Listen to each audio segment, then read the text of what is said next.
بسم اللہ الرحمن الرحیم۔ اس وقت گرمیوں کی تپتی دوپہر میں اپنی دکان پر چند ایک گاہکوں کو سامان پکڑانے کے بعد فارغ بیٹھا تھا۔ دن کے اس پہر عموماً گاہک کم ہی آیا کرتے تھے، کوئی یکا دکا ہی لوگ آتے تھے جو آ رہے تھے۔ میں نے گھڑی میں ٹائم دیکھا تو دوپہر کے 2:30 بج رہے تھے اور اب تو مجھے بھوک بھی زوروں کی لگی تھی۔ گھر جا کر کھانے کا تو سوال ہی پیدا نہیں ہوتا، کیونکہ گھر کے نام پر میرے پاس بس ایک مکان ہی تھا جس میں بسنے والے لوگوں کی میرے کھانے پینے یا آرام سے کوئی غرض نہیں تھی۔ انہیں تو بس میرے کما کر لائے ہوئے پیسوں سے مطلب تھا، اور اگر انہیں پتہ چل جاتا کہ میں دکان بند کر کے کھانا کھانے آیا ہوں تو قیامت ہی کھڑی کر دیتے۔ اس لیے میں اٹھ کر دکان بند کرنے لگا تھا کہ کسی ہوٹل سے کھانا لے کر آؤں۔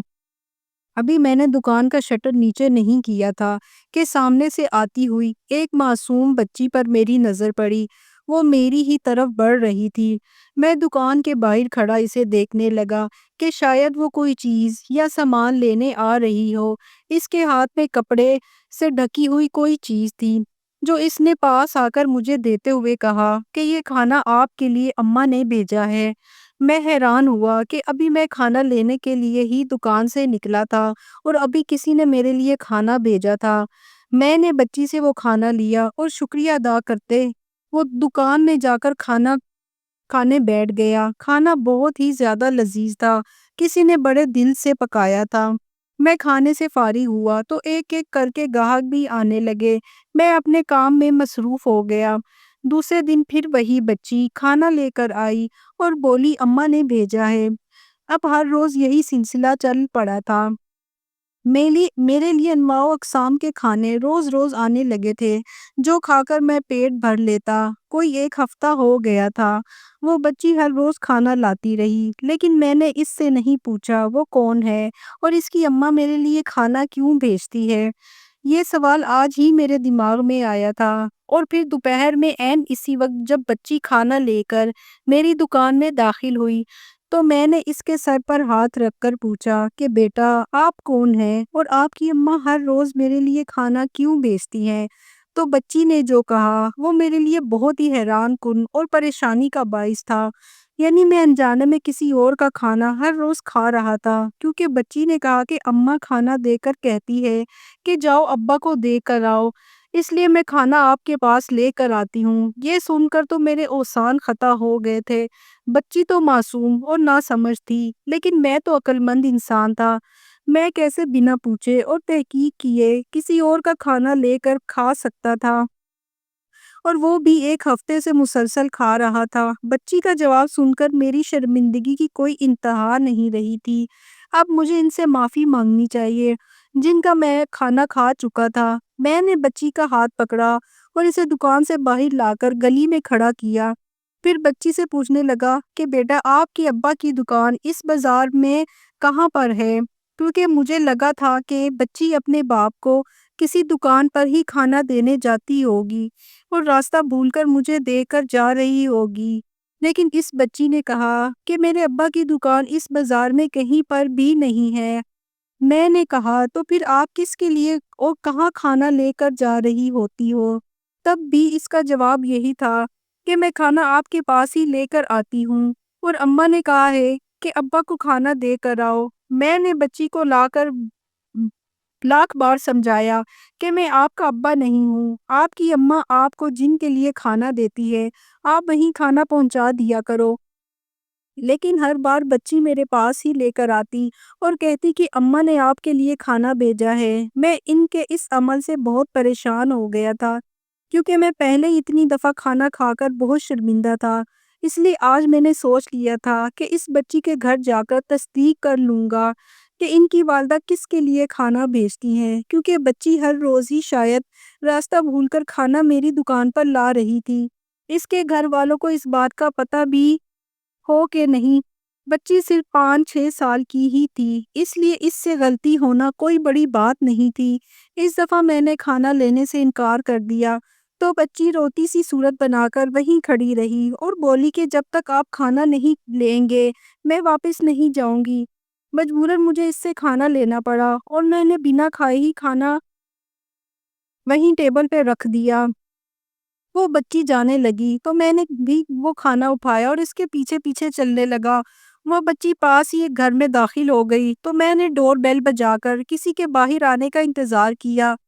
تھوڑی ہی دیر بعد ایک نوجوان عورت اپنے چہرے کو دوپٹے کے نقاب سے ڈھانپتی دروازے پر آئی تو میں نے ان سے کہا کہ آپ کی بچی ہر روز کسی غلط فہمی کے تحت کھانا میری دکان پر پہنچا کر جاتی ہے۔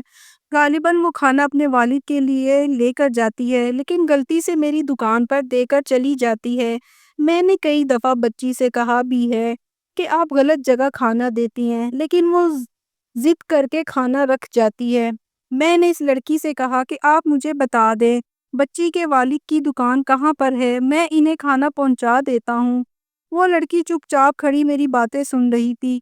جب میں اپنی بات ختم کر کے چپ ہوا تو اس نے کہا بچی کا والد فوت ہو چکا ہے، آس پاس کوئی مسجد نہیں، اس لیے میری بیٹی اپنے والد کے احسان و ثواب کا کھانا کسی دکان پر ہی لے کر آتی ہے۔ مجھے بچی کے یتیم ہونے کا سن کر بہت ہی دکھ ہوا۔ میں نے اس بات کا افسوس کیا اور چپ چاپ واپس چلا آیا۔ میں اپنی دکان پر آ کر بیٹھ گیا تھا لیکن میں اپنے دماغ سے اس بچی کی اس کی ماں کے خیالات کو نہیں نکال پا رہا تھا۔ نہ جانے اس کے شوہر کو کیا ہوا ہوگا۔ اس بڑی جوانی میں وہ عورت بیوہ بنی تھی۔ وہ دن میرا انہی سوچوں میں گزر گیا تھا۔ دکان پر بھی کام میں دل نہ لگا تو میں نے دکان جلدی ہی بند کر کے گھر کا رخ کیا تھا۔ گھر پہنچ کر میں ابھی اپنے کمرے تک نہ پہنچا تھا کہ میری سوتیلی ماں نے مجھے دیکھ کر جلدی واپس لوٹنے کی وجہ پوچھی۔ میں نے کہا کہ آج طبیعت ٹھیک نہیں تھی اس لیے دکان جلدی بند کر دی ہے۔ انہوں نے مجھ سے پیسے لیے اور گن کر اپنے پاس رکھ لیے۔ یہ میری زندگی کی ڈیلی روٹین تھی۔ میں صبح اٹھ کر دکان پر چلا جاتا تھا اور پورے دن کی کمائی لا کر اپنی سوتیلی ماں کے ہاتھ پر رکھتا۔ اس گھر میں اکیلا کمانے والا میں ہی تھا۔ میرے ابا فالج کے مریض تھے جو ایک بستر پر پڑے رہتے تھے۔ انہوں نے اپنی صحت کے دنوں میں اپنی دکان کھولی تھی جو ہمارے گھر کا ذریعہ معاش تھی۔ اچانک ابا کو فالج کا اٹیک آیا تو ایسے میں دکان بند کرنا مطلب بھوکا مر جانا تھا۔ میں کم عمر تھا پھر بھی سوتیلی ماں کے کہنے پر پڑھائی چھوڑ کر دکان سنبھال لی تھی اور تب سے اب تک بس دکان پر ہی ہوتا تھا۔ میری زندگی گھر سے دکان اور دکان سے گھر لوٹنے پر ہی مشتمل تھی۔ 15 سال کی عمر سے دکان سنبھالتے سنبھالتے میں 25 سال کا ہو گیا تھا اور اس سارے عرصے میں ایک دن بھی میں نے کوئی چھٹی نہیں کی تھی اور نہ ہی کہیں جانے کا سوال تھا۔ اسی طرح کمانے کو میں نے اپنی زندگی کا مقصد سمجھ لیا تھا۔ اس کے علاوہ زندگی کے کسی سکھ دکھ سے میرا کوئی تعلق نہیں تھا۔ ننیال ددیال میں مجھے کسی رشتے کا کچھ پتہ نہیں تھا۔ میں کب یتیم ہوا یہ مجھے نہیں پتا کیونکہ مجھے اپنی ماں کی شکل تک یاد نہیں تھی۔ بس سوتیلی ماں کے منہ سے یہ ہمیشہ سنا تھا کہ میں ان کا سوتیلا بیٹا ہوں۔ میرے علاوہ وہ ابا کی ایک اور اولاد تھی اور وہ میری سوتیلی بہن تھی۔ وہ شہر میں کسی بڑی یونیورسٹی میں پڑھ رہی تھی۔ کبھی کبھار وہ گھر آ جاتی تو مجھے منہ تک لگانا پسند نہیں کرتی تھی۔ گھر سے صبح بنا کچھ بھی کھائے پیے میں نکل جاتا اور رات دیر سے دکان بند کر کے لوٹتا۔ تب بھی میرے لیے گھر میں کھانے کو کچھ موجود نہیں ہوتا تھا۔ سوتیلی ماں جو بھی پکاتی صرف خود کھاتی اور ابا کو کھلاتی۔ میرے لیے یہی غنیمت تھی کہ وہ میرے باپ کا خیال رکھ رہی تھی، ورنہ وہ ابا کو بھی اپنے اوپر بوجھ ہی سمجھتی تھی۔ ابا کی خاطر ہی میں اس گھر کا خرچہ اٹھا رہا تھا جس میں میری سوتیلی ماں اور بہن بھی آتی تھی۔ میں ہر روز ہی 5-10 ہزار لا کر سوتیلی ماں کو دیتا تھا لیکن پھر بھی ان کے مطابق میں نے ان لوگوں کے لیے کیا ہی کیا تھا۔ ابا میرے ایک کمرے میں پڑے رہتے تھے۔ ان سے میرا ملنا بھی ان کی بیوی کی اجازت پر موقوف تھا۔ اگر وہ چاہتی تو مجھے ابا کے کمرے میں جانے کی اجازت دیتی، اگر نہ چاہتی تو ہفتہ بھر میں اپنے باپ کو نہیں دیکھ سکتا تھا۔ مجھے بچپن سے ہی ان کے آگے کوئی سوال کرنے کی عادت نہیں تھی اور یہ عادت بھی مجھ میں میرے باپ نے ہی ڈالی تھی۔ میری سوتیلی ماں ابا کی بہت ہی چہیتی تھی۔ جب بھی اس کے بعد مجھے بھی ان کے سامنے بولنے کی جرت نہیں تھی۔ اپنی سوتیلی ماں کو دیکھ کر مجھے اس لڑکی کا خیال آ گیا تھا جو اپنے شوہر کے مرنے کے بعد بھی اس کے لیے کھانا بھیج دیتی تھی اور یہاں میرا باپ زندہ ہوتے ہوئے بھی ایک روٹی کا محتاج تھا۔ کتنی باوفا تھی وہ عورت جو چھوٹی بچی کے ہاتھ اپنے شوہر کے حصے کا کھانا مجھے بھیج دیتی تھی۔ مجھے اس کی اعلیٰ ظرفی پر رشک آنے لگا تھا۔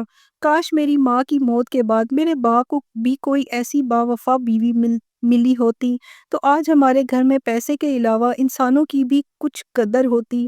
رات تک اپنے دماغ میں یہی باتیں سوچتے سوتے جانے کب میری آنکھ لگ گئی تھی۔ اگلے روز معمول کے مطابق میں کمرے سے نکل کر دکان پر جانے لگا تھا، جب سوتیلی ماں نے سامنے آ کر مجھے کہا کہ لگتا ہے دکان پر آج کل تمہارا دل نہیں لگ رہا، اسی لیے جلدی دکان بند کرنے لگے ہو۔ جانتے بھی ہو کہ تمہارے علاوہ کمانے والا اس گھر میں کوئی نہیں ہے۔ تم مرد ہو اور یہ تمہاری ذمہ داری بنتی ہے کہ ہمیں جو کچھ بھی چاہیے وہ تم لا کر دو۔ تمہارے ابا نے تمہارے کاندھوں پر یہ بوجھ ڈالا ہے، ورنہ میں تم سے 1 روپیہ تک نہیں مانگتی۔ میں ان سے زیادہ کچھ بات پر بحث نہیں کرتا تھا، اس لیے میں نے ہاں میں سر ہلا دیا تھا اور بولا کہ کوشش کروں گا کہ آئندہ آپ کو کچھ پیسے زیادہ دے سکوں۔ تب انہوں نے کہا کہ اگلے ہفتے میری بیٹی اپنی پڑھائی مکمل کر کے واپس آ رہی ہے اور اس کے واپس آتے ہی میں اس کے لیے رشتہ دیکھنا شروع کر دوں گی۔ اس کی شادی کے لیے بھی تمہیں ہی کچھ کرنا ہوگا، آخر وہ تمہاری بہن اور تمہاری ذمہ داری ہے۔ میں چاہتی ہوں کہ رشتہ پکا ہونے سے پہلے ہی میں اس کے لیے کچھ جہیز کا سامان جمع کر سکوں۔ اگر تم کچھ پیسوں کا اکٹھے بندوبست کر سکتے ہو تو چند لاکھ کا بندوبست کرو، کیونکہ میں زیادہ وقت اپنی بیٹی اس گھر کی غربت میں نہیں رکھ سکتی۔ ان کی اس بات کا میرے پاس کوئی جواب نہیں تھا، کیونکہ میں چند لاکھ اکٹھے جمع نہیں کر سکتا تھا، اس لیے میں چپ چاپ گھر سے نکل آیا تھا اور دکان پر بیٹھا سوچ رہا تھا کہ میری بہن مجھ سے 5 سال چھوٹی تھی۔ اس کی شادی کا خیال تو میری سوتیلی اماں کو آیا تھا، لیکن میرا گھر بسانے کی اس نے کبھی بات نہیں کی تھی۔ آج دکان پر نسبتاً زیادہ ہی رش تھا، کیونکہ ان دنوں عید کا سیزن چل رہا تھا اور میری کپڑے کی دکان تھی۔ لوگوں کا سامان دیتے دیتے مجھے پتہ ہی نہیں چلا کہ کب وہ پیاری سی بچی میرے لیے کھانا لے کر آئی تھی اور کتنی ہی دیر سے میرے فارغ ہونے کا انتظار کرتی کھڑی رہی تھی۔ جب اچانک میری اس پر نظر گئی تو میں چونک گیا۔ میں نے اس سے پوچھا کہ آپ کب آئی تو اس نے بتایا کہ آدھا گھنٹہ ہو گیا۔ مجھے اپنی بے دہانی پر شرمندگی ہوئی اور پھر اس سے کھانا لے کر میں نے دکان کا شٹر گرا دیا تھا، ورنہ لوگوں نے مجھے یہ 2 نوالے بھی نہیں کھانے دینے تھے۔ کھانا کھا کر میں پھر سے کام میں لگ گیا تھا۔ عصر کے قریب رش کم ہوا تو میں فارغ دکان میں بیٹھا ہوا تھا، جب میری نظر باہر گلی میں گئی تو وہی عورت اپنی بچی کو اٹھائے تیز تیز قدموں سے کہیں جا رہی تھی۔ بچی جو اس کے کاندھے پر تھی وہ دیکھ کر مجھے پریشانی ہوئی۔ میں فوراً اپنی دکان سے باہر نکل آیا اور انہیں روک کر پوچھا کیا معاملہ ہے۔ عورت نے بتایا کہ بچی پر بخار کی وجہ سے غنودگی طاری ہو گئی ہے، میں اسے لے کر ہسپتال جا رہی ہوں۔ میں نے قریب ہی کھڑی موٹر سائیکل دوست سے لی اور بچی کو سامنے بٹھا کر اس عورت کے پیچھے بیٹھنے کا کہا۔ ہم 10 منٹ کے اندر ہسپتال میں موجود تھے، جہاں فوراً بچی کا ٹریٹمنٹ شروع ہوا اور تھوڑی ہی دیر میں اس کا بخار بھی اتر چکا تھا۔ اس کی ماں جو مسلسل دعائیں کرتی اور روتی رہی تھی، اس نے میرا شکریہ ادا کیا تو میں نے اس بات کو اپنا فرض بتا کر انہیں شرمندہ نہ کرنے کا کہا۔ پھر ان دونوں کو موٹر سائیکل پر میں گھر چھوڑنے آیا تو اس عورت نے مجھے اندر آ کر چائے پینے کی پیشکش کی، لیکن میں نے کہا کہ ابھی نہیں، آپ بچی کا خیال رکھیں، میں پھر کبھی چائے پی لوں گا۔ میں وہاں سے نکل کر گھر آیا تو میرے گھر پر بھی ایمرجنسی کی صورتحال تھی۔ سوتیلی ماں نے کہا کہ کہاں رہ گئے تم؟ میں نے دکان پر لڑکا بھیجا لیکن دکان بھی بند تھی، تمہارے باپ کی طبیعت اچانک بگڑ گئی تھی۔ اندر ڈاکٹر موجود تھا۔ میں فوراً بھاگ کر ابا کے پاس پہنچا، لیکن ڈاکٹر نے بتایا کہ ابا چند گھڑیوں کے مہمان ہیں، انہیں فالج کا ایک اور شدید قسم کا اٹیک آیا تھا۔ رات تک ابا اس دنیا میں مجھے تنہا چھوڑ کر جا چکے تھے۔ ابا کی تدفین اور باقی انتظامات سے فارغ ہو کر میں نے چند دن گھر پر ہی رہا تھا۔ اب میرا دکان کھولنے اور کام کرنے پر بالکل ہی دل نہیں کرتا تھا۔ ابا کی موت کا ایسا غم لگا جس کا بوجھ دل سے نہیں اتر رہا تھا۔ میری سوتیلی بہن بھی یونیورسٹی چھوڑ کر آ چکی تھی۔ سوتیلی ماں ہر وقت مجھ سے پیسے مانگتی رہتی تھی اور مجھے گھر بنی چائے کا کپ تک نہ دیتی تھی کہ تمہاری خدمت ہمارا فرض نہیں بنتی۔ ایک ہفتہ میرا گھر ہی گزرا تھا۔ ایک ہفتے بعد میری سوتیلی بہن کے لیے رشتہ آنا شروع ہوا۔ اس کی ماں نے اس کے لیے ایک لڑکا پسند کر لیا تھا۔ ابا کی موت کے دوسرے ہفتے ہی ماں نے اس کا سادگی کے ساتھ نکاح کرنے کا فیصلہ کر لیا تھا، جس کے لیے میرے سامنے اس نے بڑی رقم کی ڈیمانڈ کی تھی، لیکن میں اتنی بڑی رقم کہاں سے لاتا؟ اس لیے ہم نے ایک دوسرے کی مشاورت سے دکان بیچ دی تھی، اور اس سے ملنے والی رقم سے بہن کی شادی کے سارے انتظامات ہو گئے تھے۔ بیٹی کی شادی ہوتے ہی ماں بھی اس کے ساتھ دوسرے شہر منتقل ہو گئی تھی۔ چند روز میں گھر پر اکیلا ہی رہا تھا۔ پھر ایک روز جب گھر خالی کروانے کچھ لوگ آئے تو مجھے پتا چلا کہ دکان کے سامنے انہوں نے یہ گھر بھی فروخت کر دیا تھا، اور دھوکے سے دکان کے نام مجھ سے گھر سے کاغذات بھی دستخط کروا لیے۔ میرے پاس گھر خالی کرنے کے علاوہ کوئی راستہ نہیں تھا۔ گھر کے بعد دکان بھی مالکان نے خالی کرنے کا کہہ دیا تھا۔ مجھے دکان بند کیے 2 ماہ گزر چکے تھے۔ ایک روز جب میں مزدوروں سے دکان کا سامان نکلوا رہا تھا، تب وہی بچی میرے پاس آئی اور بولی، انکل آپ کہاں چلے گئے تھے؟ میں روز کھانا لے کر آتی تھی، لیکن آپ کی دکان بند دیکھ کر واپس چلی جاتی تھی۔ میں نے بچی کو پیار کیا اور اسے بتایا کہ اب یہ دکان میری نہیں رہی، اور نہ ہی اب میرا گھر یہاں پر ہے، میں کہیں اور چلا جاؤں گا۔ وہ بچی روتی سی صورت بنا کر اپنے گھر چلی گئی تھی، اور تھوڑی ہی دیر بعد میرے لیے کھانا لے کر آئی تھی۔ میں نے اس سے کھانا لے لیا تو وہ بولی، انکل اماں کہہ رہی ہیں آپ اس دن چائے کا کہہ کر گئے تھے، پھر پینے نہیں آئے۔ میں نے سوچا جاتے جاتے یہ وعدہ بھی پورا کر لیتا ہوں، اور ان کے گھر چائے پینے چلا گیا تھا۔ میں وہاں گیا تو بچی کی ماں میرے لیے چائے بنانے کچن میں چلی گئی تھی۔ پھر باتوں باتوں میں بچی سے پوچھنے لگا کہ آپ لوگ کہاں سے یہاں پر آئے ہیں اور اکیلے کیوں رہتے ہیں؟ تب اس نے بتایا کہ جب میرے بابا کی وفات ہوئی تو گھر میں والے اماں سے بہت لڑتے تھے، اسی لیے وہ گھر چھوڑ آئے۔ اتنے میں اس کی اماں بھی چائے لے کر آ گئی تھی، اور اپنی بیٹی کو باتیں بتاتے دیکھ کر پوچھنے لگی کہ انکل سے کیا باتیں ہو رہی تھی۔ انہوں نے میرا شکریہ ادا کیا کہ میں نے اس دن ان کی مدد کی تھی، لیکن میں نے کہا کہ آپ میرے لیے ہی ہر روز کھانا بھیجتی تھی، شکریہ تو مجھے ادا کرنا چاہیے۔ اس پر انہوں نے کہا، نہیں، وہ کھانا بھیجنے کی میری نیت صرف اپنے مرحوم شوہر تک ثواب پہنچانے کی تھی، اس میں آپ پر میرا کوئی احسان نہیں ہے۔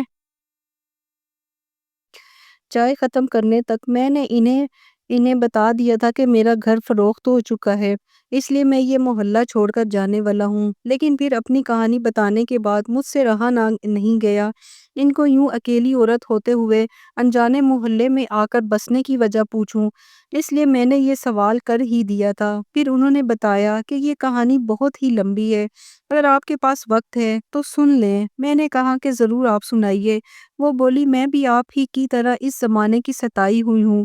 ماں باپ کی وفات تب ہوئی جب میں فقط 7 سال کی تھی، اور دونوں ایک ہی ساتھ کسی حادثے میں اپنی جان سے چلے گئے اور مجھے بے رحم دنیا کے رحم و کرم پر چھوڑے گئے۔ پہلے میری پرورش کی ذمہ داری میرے ددیال میں چچا نے اٹھائی، لیکن ان کے ساتھ میں 2 ماہ ہی رہ سکی کیونکہ چچی مجھ سے اس چھوٹی عمر میں گھر کے سارے ہی کام کرواتی تھی، اور مجھے کام نہ آتا تو زیادہ مارتی تھی۔ ایک روز چچی کی مار سے جب میں بے ہوش ہو گئی تو یہ خبر میرے ماموں تک بھی پہنچی۔ ماموں کی میری امی کے ساتھ بہت بنتی تھی، بھائی بہن میں محبت تھی، اس لیے ماموں کو مجھ پر ترس آ گیا اور وہ مجھے اپنے ساتھ لے آئے۔ ماموں کے گھر آ کر چند روز سکون سے گزرے تھے کہ مامی نے بھی چچی والے ہی رنگ دکھانے شروع کر دیے تھے۔ 10 سال کی عمر کو پہنچ کر میں نے سارے ہی کام سیکھ لیے۔ 10 سے 12 سال کی عمر تک کھانا بنانے سے لے کر کپڑے، برتن، جھاڑو وغیرہ سب میری ہی اوپر آ گیا تھا۔ اب ماما کو بھی میرے کام کرنے سے کوئی اعتراض نہیں تھا کہ مامی کا کہنا تھا کہ اس عمر میں یہ سب لڑکیوں کو گھرداری سکھانے کے لیے کروانا پڑتا ہے۔ 12 کی تھی جب ماموں کے بڑے بیٹے کے رشتے کی بات چلی تو لڑکی والوں نے بدلے میں میرا ہاتھ مانگ لیا، اور مامی کے بڑے بیٹے کے ساتھ میری بھی اسی گھر میں منگنی ہو گئی، لیکن ماموں کا بیٹا بڑا تھا، اس لیے اس کی شادی کی بھی جلد ہی تاریخ طے ہوئی، اور میں چھوٹی تھی۔ میرا منگیتر بھی لگ بھگ میری عمر کا تھا، اس لیے ہماری شادی چند سالوں بعد ہونی تھی۔ میرا سسرال اچھا تھا، اس لیے اب مجھے تھوڑا بہت پیار مل جاتا تھا، میری نند جو اب میری مامی کی بہو بھی تھی، انہیں میں بھابھی ہی بلاتی تھی، وہ بھی میرے ساتھ بہت اچھی تھی۔ وہ گھر میں آئی تو مجھ پر سے کام کا کچھ بوجھ بھی کم ہوا تھا۔ وہ خود ہی میری مدد کر دیا کرتی تھی، جبکہ میری مامی اس سے بھی کہتی تھی کہ یہ کام کرنے میں بہت ماہر ہو گئی ہے، تم کوئی تکلیف مت کیا کرو۔ لیکن بھابھی بہت اچھی تھی، وہ مامی کو تو پلٹ کر کچھ نہ کہتی، لیکن میری مدد پھر بھی کرتی تھی۔ ہماری زندگی یوں ہی خوشی سے گزر رہی تھی۔ میں 17 سال کی ہو چکی تھی۔ میرا منگیتر اکثر ہمارے گھر آ جاتا تھا، رہتا تھا اور مجھے دیکھ کر بہت خوش ہوتا۔ ہم دونوں ہی ایک دوسرے کو پسند کرتے تھے، لیکن گھر میں اتنی آزادی نہیں تھی کہ مل بیٹھ کر باتیں کرتے، اس لیے ہم دونوں اکثر چھپ کر بات کر لیا کرتے تھے، جس میں بھابھی کی ہمیں بھرپور مدد حاصل تھی۔ یہ میری زندگی کے بہت ہی خوبصورت دن تھے۔ وہ آتا تو میرے لیے ہمیشہ ہی کوئی تحفہ ضرور لے کر آتا۔ میرے ہونے والی ساس بھی میرے لیے تحفے تحائف اور کھانے پینے کی چیزیں بھیجتی ہی رہتی تھی۔ مجھے سسرال کا بہت پیار حاصل تھا، لیکن قسمت اب بھی میری خراب تھی۔ ان دنوں بھابھی حمل سے تھی، ان کے آخری مہینے چل رہے تھے۔ وہ اپنی روٹین چیک اپ کے لیے ہسپتال جا رہی تھی اور گاڑی میں صرف بھابھی اپنے شوہر کے ساتھ موجود تھی۔ جب ایک بہت ہی بھیانک ایکسیڈنٹ میں بھابھی اور بھائی شدید زخمی ہو گئے، انہیں فوری طور پر ہسپتال کا منتقل کیا گیا، جہاں بھابھی کا آپریشن ہوا۔ ان کا بچہ تو بچ گیا، لیکن افسوس کہ وہ خود اس دنیا سے چلی گئی۔ وہ بھابھی کے ساتھ ساتھ میری ہونے والی نند بھی تھی اور ان کا بچہ پیدا ہوتے ہی یتیم ہو گیا تھا۔ مجھے اپنی یتیمی کے دن یاد آنے لگے تو میں نے اس بچے کو گلے سے لگا لیا اور ماں کی طرح اس کی پرورش کرنے لگی۔ لیکن بھابھی کی موت کا بھی ان کے شوہر کو پتہ نہیں چلا تھا۔ وہ ابھی تک ہسپتال میں بے ہوشی کی حالت میں موجود تھے، لیکن چند روز بعد ایک بری خبر پھر آئی، اور وہ یہ تھی کہ بھابھی کے شوہر کی دونوں ٹانگیں ڈاکٹر کو کاٹنی پڑی تھی۔ وہ ہمیشہ ہمیشہ کے لیے معذور ہو چکے تھے۔ یہ بات سن کر تو ہمارے گھر میں موت سے بھی بڑا ماتم مچ گیا تھا۔ ہنستے کھیلتے گھر میں اب ہر طرف چپ کا راج تھا۔ جو کوئی جہاں تھا وہی پڑا رہتا تھا، نہ کوئی ہنستا نہ بولتا، یہاں تک کہ کھانے پینے کا ہوش بھی کسی کو نہیں ہوتا تھا۔ میں اس معصوم ننھی سی جان کو ہر وقت گود میں لیے پھرتی رہتی تھی، اور یہ دیکھ کر نہ جانے کب میری مامی کے دل میں یہ خیال آیا کہ وہ میری شادی اسی بچے کے باپ سے کروا دے، تو میں دونوں کو ہی بخوبی سنبھال لوں گی۔ لیکن میں اپنے منگیتر سے بہت محبت کرتی تھی۔ یہ بات سن کر میں بہت زیادہ رونے لگی تو میرے ماموں کو مجھ پر ترس آ گیا تھا، لیکن مامی نے اپنے شوہر کی ایک نہ مانی اور میرے سسرال والوں کو صاف صاف انکار کر دیا تھا کہ ہم یہ رشتہ ختم کرتے ہیں۔ وہ لوگ ناراض ہو کر چلے گئے تھے۔ پھر ایک روز ماموں نے مجھے پاس بلا کر پوچھا، تم اپنے سابقہ منگیتر سے شادی کرنا چاہتی ہو؟ میں نے ہاں میں سر ہلایا تو ماموں نے فون کر کے اسے بلایا اور ہم دونوں کا نکاح مسجد میں پڑھوا کر مجھے اس کے ساتھ چوری چھپے رخصت کر دیا۔ اس بات کی میری مامی اور اس کے بیٹے کو خبر تک نہ ہوئی تھی، اور ان دونوں نے یہ سمجھ لیا تھا کہ میں گھر سے بھاگ چکی ہوں۔ مجھے بھابھی کا معصوم بچہ چھوڑ کر جانے کا بالکل بھی دل نہیں تھا، لیکن ماموں نے مجھے تسلی دی تھی کہ ہم اس بچے کو اچھی طرح سے رکھیں گے، اس لیے میں وہاں سے ہمیشہ ہمیشہ کے لیے چلی آئی تھی۔ لیکن اس طرح چوری چھپے نکاح کے بعد مجھے اپنے سسرال میں وہ قدر کبھی نہ مل سکی جو ایک خوشیوں سے لائی گئی بہو کی ہوتی تھی۔ جب تک میرے شوہر زندہ تھے بس سسرال میں گزارا ہو ہی رہا تھا۔ میرے شوہر ایک فوجی تھے جو اکثر اپنی ڈیوٹی کے سلسلے میں گھر سے باہر رہتے تھے، اور مجھے ساس اور باقی گھر والوں سے طرح طرح کی باتیں سننے کو ملتی تھی۔ میرے شوہر کو ڈیوٹی پر گئے ہوئے 1 ماہ گزر چکا تھا۔ جلدی وہ چھٹی لے کر گھر واپس آنے والے تھے، لیکن ان کے واپس آنے سے پہلے یہ خبر آ گئی کہ انہیں شہید کر دیا گیا ہے۔ یہ خبر سنتے ہی میری ساس مجھ پر برس پڑی تھی کہ تم ہی منوس جس سے شادی کر کے میرا بیٹا مرا۔ یہ سب یقیناً اس معصوم بچے کی بد دعائیں ہیں جسے تم چھوڑ کر آئی ہو۔ شوہر کی موت کا صدمہ میرے لیے بہت ہی بڑا تھا، اوپر سے گھر میں ہونے والے ہر روز کے جھگڑے مجھے اندر سے ختم کر رہے تھے۔ شوہر کی موت 1 ماہ بعد ہی مجھے پتا چلا کہ میں بھی حاملہ ہوں۔ اب میرے اوپر ایک ننھی سی جان کی ذمہ داری بھی تھی، اس لیے میں نے خود کو سنبھال لیا تھا۔ بیٹی کی پیدائش تک سسرال والوں نے بڑی مشکل سے مجھے اپنے گھر پر رکھا تھا، لیکن جیسے ہی میں نے ایک بیٹی کو جنم دیا تو مجھے گھر پر رکھنے کے لیے تیار بھی نہیں تھے۔ لیکن پھر بھی میں نے زندگی کے 4 سال وہاں جانوروں کی طرح رہ کر گزارے تھے۔ پھر بحالت مجبوری مجھے وہ گھر چھوڑنا ہی پڑا، اس لیے میں واپس ماموں کے گھر آ گئی تھی۔ لیکن یہ سن کر بہت ہی زیادہ افسوس ہوا کہ میرے ماموں بھی اس دنیا سے رخصت ہو چکے تھے اور مامی نے اپنے بیٹے کی شادی ایک بیوہ عورت سے کر دی تھی۔ لیکن اس عورت نے میری مامی کو ہی گھر سے نکال دیا تھا اور اپنے معزول شوہر اور اس کے بچے پر بھی بڑے ظلم کرتی تھی۔ میں خود مجبور اور لاچار تھی، میں بھلا کسی کی کیا مدد کر سکتی تھی؟ اس لیے اپنا سا منہ لے کر میں وہاں سے بھی نکل آئی تھی۔ یہاں اس محلے میں نے کرائے کا مکان لیا اور اپنے شوہر کی ملنے والی پینشن پر گزارا کرنے لگی تھی۔ مجھے اس عورت کی کہانی سن کر بہت ہی زیادہ افسوس ہوا تھا، وہ تو مجھ سے بھی زیادہ مجبور تھی۔ میں اجازت لے کر وہاں سے جانے لگا تو بچی میرے سامنے کھڑی ہو گئی تھی۔ اس نے کہا کہ انکل آپ کہیں مت جائیں نا، آپ کے پاس بھی تو گھر نہیں ہے، آپ ہمارے ساتھ رہ لیں نا پلیز۔ اس بات پر میں نے اس کی ماں کی طرف دیکھا جس کی آنکھوں میں آنسو تھے۔